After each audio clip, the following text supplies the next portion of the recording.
Yeah, man. It's like, even today, like through troubles and tribulations, there's always a light at the end of the tunnel. And people think about it and see it that way. It's like, okay, well, that's just a saying. No, not true. Because we've seen it lately. We've gone through some rough. I mean, as we grow, we Growing we pains. encounter new problems, bigger problems. But you know what? Walk on those problems because those problems are a sign that you are growing, that you're becoming better at what you do. And once you are able to resolve those issues, the little issues are nothing. Hmm.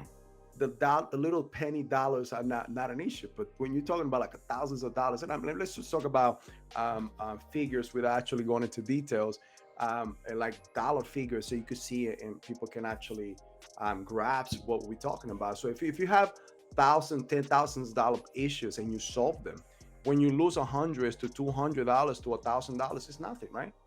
That's why I think Grant was talking about, like one of his mentors. That is worth almost $200 billion. And one day in the stock market, he lost almost $2 billion. Grant Cardone was mortified. He's like, "How can you lose? Are you okay?" He's like, "Yeah, that's fine. I could make that next month." I mean, so Right. anybody, It's all to about me, the that's a big mentality. problem. But to someone that is in out there that already has about 200 billion, that they know where they got and how they made it, that's an easy problem to resolve.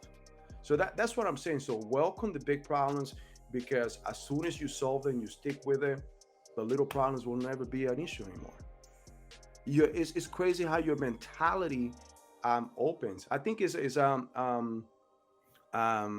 Albert Einstein that says that we cannot solve the same problems with the same mentality that we made them, right?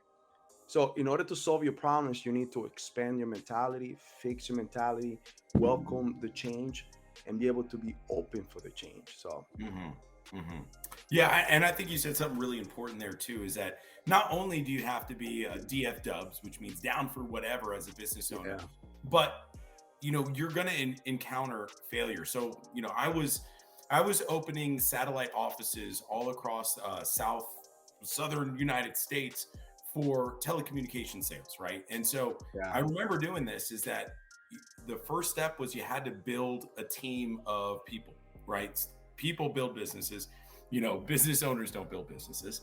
So you had to build a team of people, and people would drop off, or people, would come and go. And what we found is that every time that you were able to build a team and then move on to the next city, is that time that it took to build those individuals, right? So to be surrounded by A players in the workplace, yeah. that time halved every single time. So the more times that you fail, the better that you get at getting over that hump. So, hey, you fail once, it might take you a couple of months to recover. Then the next Yeah. time you fail for that, whatever that reason is, it takes you half the time, and then half the time. And then before you realize it, you're building companies like it's just completely easy. So, It's um, fun.